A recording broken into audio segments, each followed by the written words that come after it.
that mean for what employment will look like in future? We have got a massive education problem in South Africa, which means we're going to have a massive employment problem in South Africa, because there is already a drive to automating things that are repetitive, which means need low training requirements.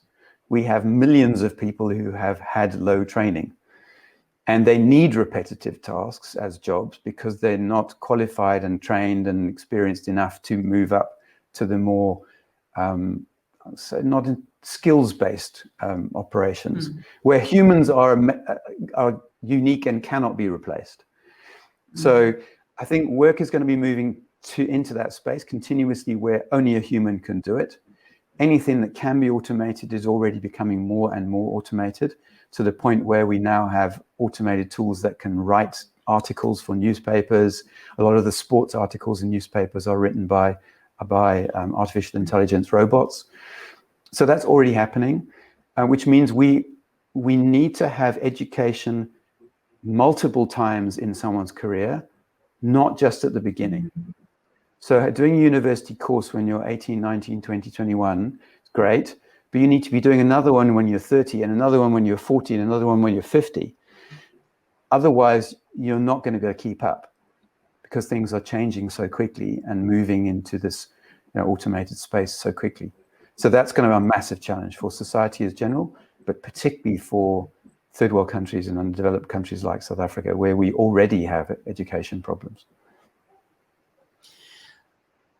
If we take a look at the two questions together, what do you think will happen with unemployment, given that we might be moving to an economy of smaller and medium-sized businesses? Do you think those businesses would be able to support employees in getting that education or getting them job ready?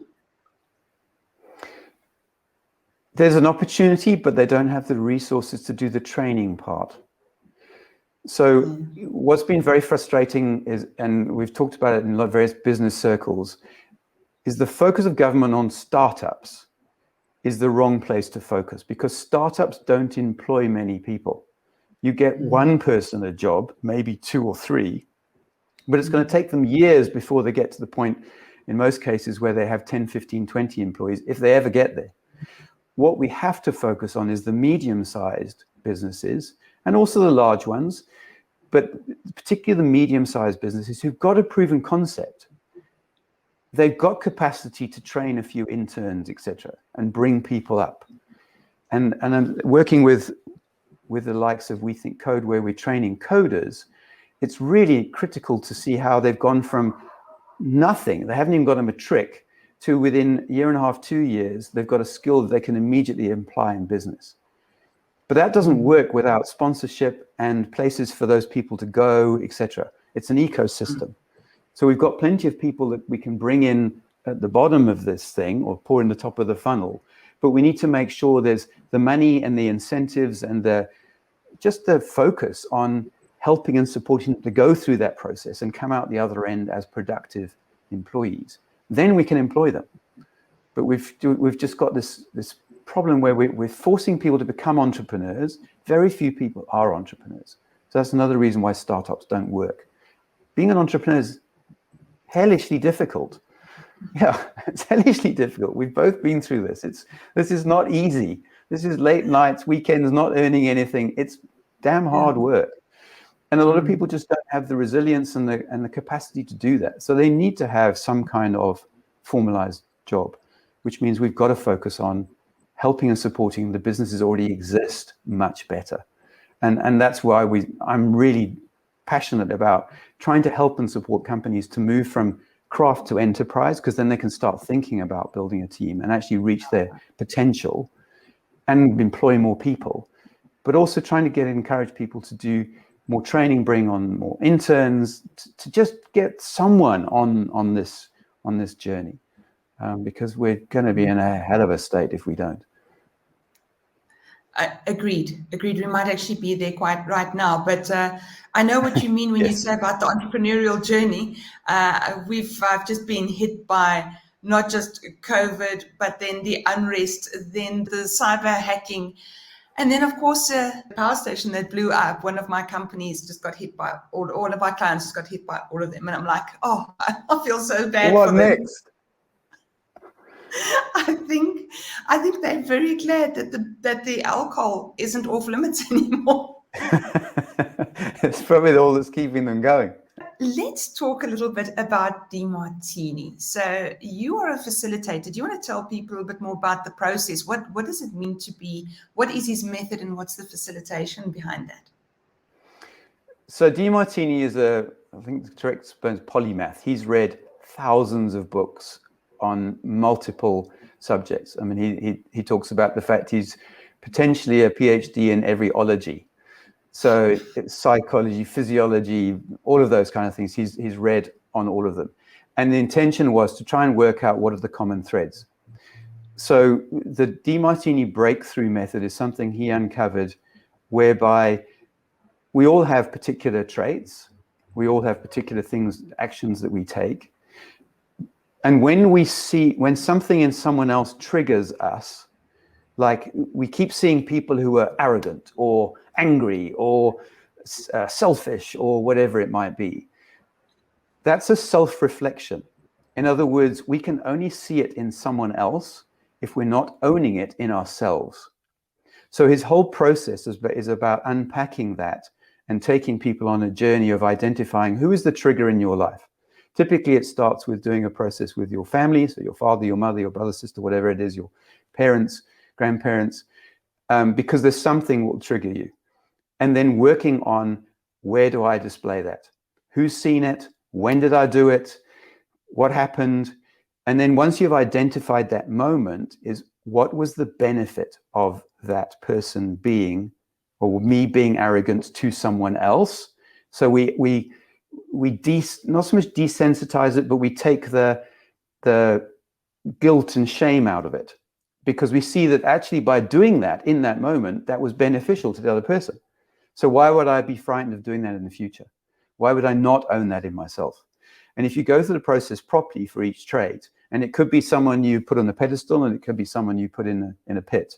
Once you've worked with those traits, there's this amazing moment where you literally can see that person in front of you. So that he uses a surrogate to do that. You find someone in the group, and it helps if you're in a large group when going through the process. Find someone in the group who looks like the person you were thinking of. And you just put them in front of you, and you say, what do you need to tell this person? And if you've done the process properly, all you can think of is thank you. Thank you for doing this, doing that, being through this, helping me, supporting me, whatever it is, and I love you. And you just get this, I can feel it now. You just get this welling up of emotion, and there's just floods of tears. Now both of you are crying as that moment is so, so special and so focused. And you don't hear or see the rest of the room. It's just a magical moment. And from that point onwards, that person won't trigger you. Literally won't trigger you. Even if they weren't in the room, they know nothing about you having done the process. Within seconds or minutes, I've received an email from that person, or a phone call from that person, or next time I've seen them, the relationship is fundamentally different. And you never have that trigger again with anybody if you've done it properly. So it messes up with psychologists, because you don't do multiple sessions to sort out things. It's one session, and you're cured of that thing until the next one pops up. And it's just unbelievable process. So I did the breakthrough to go through some personal stuff, and all my family did it with me as well over different periods. And then I thought, this is amazing. How do I use it in my office? So when my previous job, I used it to do facilitations for staff members. So I did the Demartini Facilitator training course, and I did various other of his courses that go into a lot more detail in all kinds of aspects, and spirituality and health and fitness and whatever else about how your body works, and how it's all driven by the nonsense that's going on in your head. So massively powerful. And he does this process every weekend, 52 weeks a year. And it's so inspiring that I can understand why he keeps doing it, because the energy in the room is just addictive. It's like going to a rock concert. It's absolutely phenomenal. So I've seen a lot of his stuff. I've read his values factor. I absolutely adore his work. But what I really like is about this is next level self-awareness. And I think we don't bring enough of this into business. And is this the way we can do that? It's definitely the most powerful way. I've read lots of books on this stuff, and this is definitely the most powerful method I've ever come across. And more I'm meeting psychologists who are now doing Demartini training because they realize they're missing a trick in their handbook. I mean, if you can cure somebody of some kind of issue, how much better is that than being in therapy for the rest of your life? Yes, you lose the revenue stream, but it's a lot more satisfying, and you feel like you've made a difference rather than just milked someone unnecessarily. So I'm sorry to psychologists if I'm dissing you, but I just, it frustrates the hell out of me that if there's a way of curing someone of something, then why don't we do more of that? And the same with the drug industry. And I could talk about this for ages. We have too many situations in society these days where we're very good at perpetuating something because it makes lots of money. We're really rubbish at fixing things and curing things when we could. And the other piece of it, just because it's really important for now, we had a relative who died of COVID a few weeks ago, and we went to the memorial and everyone was in floods of tears and obviously distraught.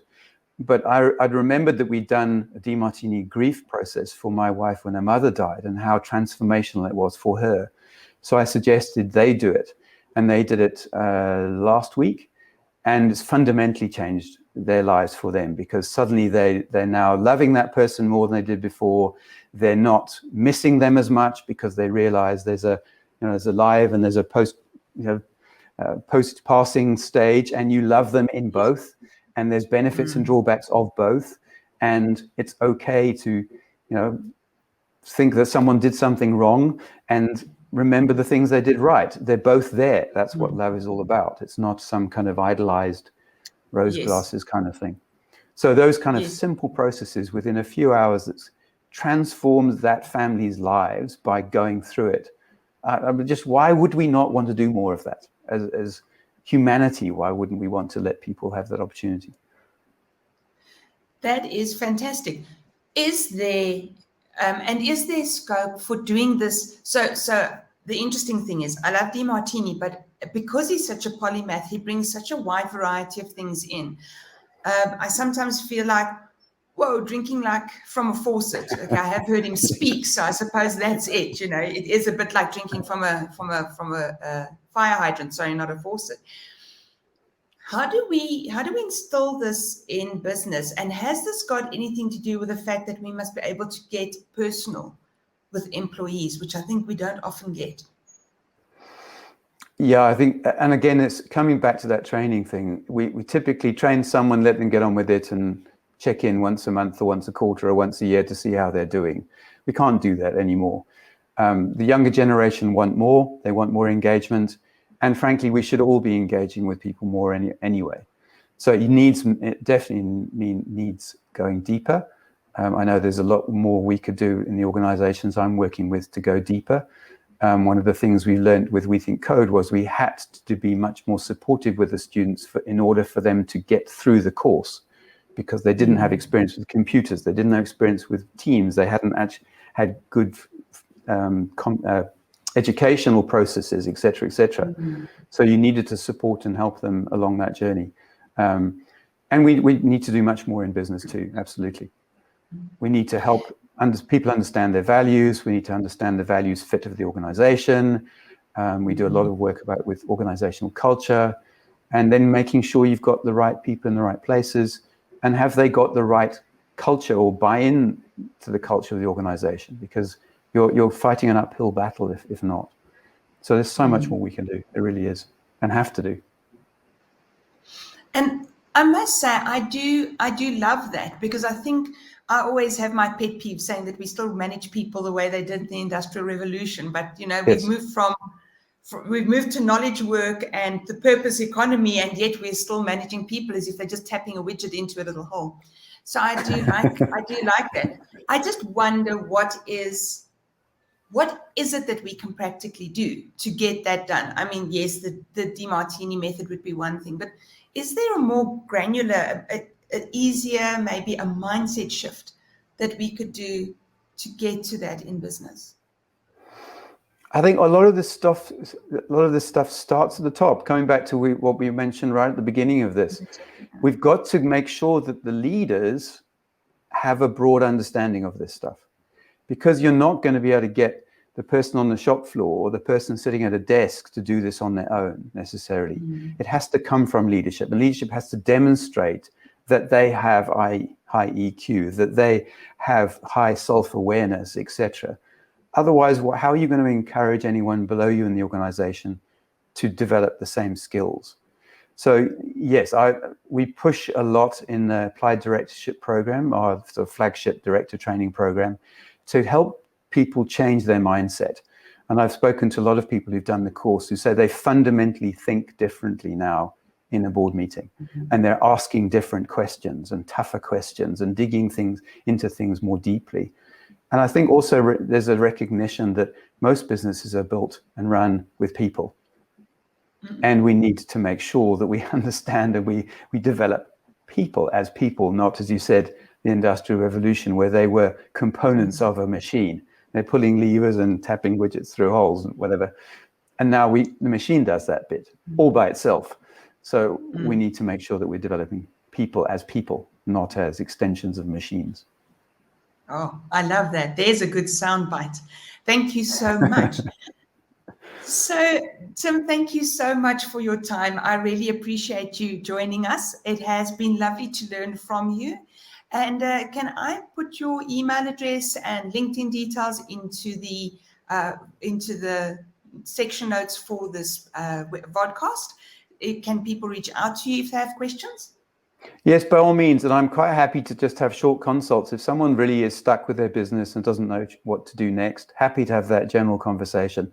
If someone's specifically looking for director training or improving the performance of their board, or even building a board because they haven't got one at the moment, then that's what we do. That's our focus. But yes, absolutely. If someone just wants to drop me an email, ask a question, happy to help. Wonderful. So Tim, let's just quickly take a look, because this is something that I've not quite got my head around.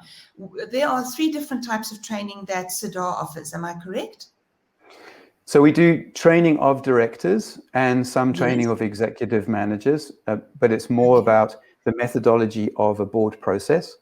So as a director, you need to know what you need to know, and you need to be able to run a board meeting effectively, et cetera, et cetera. So there's the whole catalog of different training programs we can offer for directors.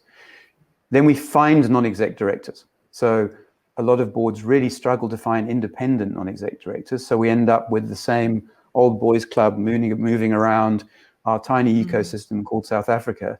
And we need to open that up to a much broader range of people, because they have better ideas, different life experiences that we need to incorporate. And then the last part is, if people are struggling to run the board process, then we support them on an ongoing basis. So that's really the Sirdar part.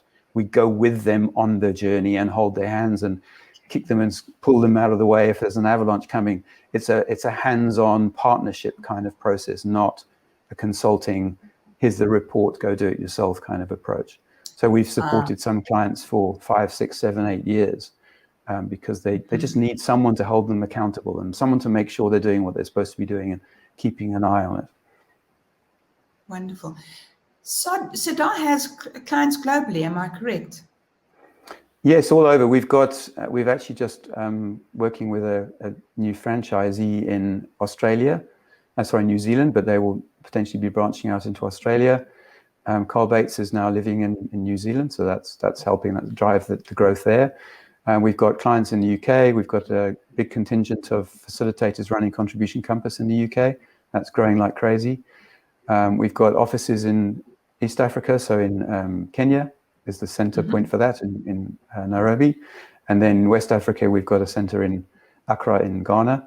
So we've tried to sort of have the South, East and West. We haven't really got much penetration in North Africa. But yeah, and now we're starting to get into the Middle East, and we've got some clients from the US. So it's spreading out around the globe. Wonderful. Okay, I just wanted to make sure, because you referred to our ecosystem in South Africa, and I just wanted to make sure that people know that Sirdar is much broader than that. Yeah, so we're definitely Tim, well sorry. represented in the continent. Wonderful. Tim, thank you so much for your time. I really appreciate it. And I look forward to speaking to the next person in Sirdar. I might as well run through all of your entire team while I'm at it. But thank you so much for your contribution. I really appreciate it. It's a pleasure. Thanks for the opportunity. Thanks for the invitation, and I wish you all the best. Thank you so much. Well, everyone, there we go. Another great interview, and really enjoyed the Demartini angle to this one. I think that we are all going to be very well versed on boards, and I think what I've really gotten to the point was to really have a respect for boards and what they do. You know, always having been the employee, it was like a little cloud somewhere on an organogram that there was a board. But I'm really learning from everyone at Sirdar and from Tim as well today, the importance of what they do and how important it is to, like, not only businesses, but to keep whole economies alive and create better futures and sustainability. So as always, if you've enjoyed this and you're watching us on YouTube, lovely to see you there. At the bottom of the page, I think somewhere over there, there'll be a button on the page. Please subscribe and then click on the notification bell, and you'll be told when the next video is ready for you to watch.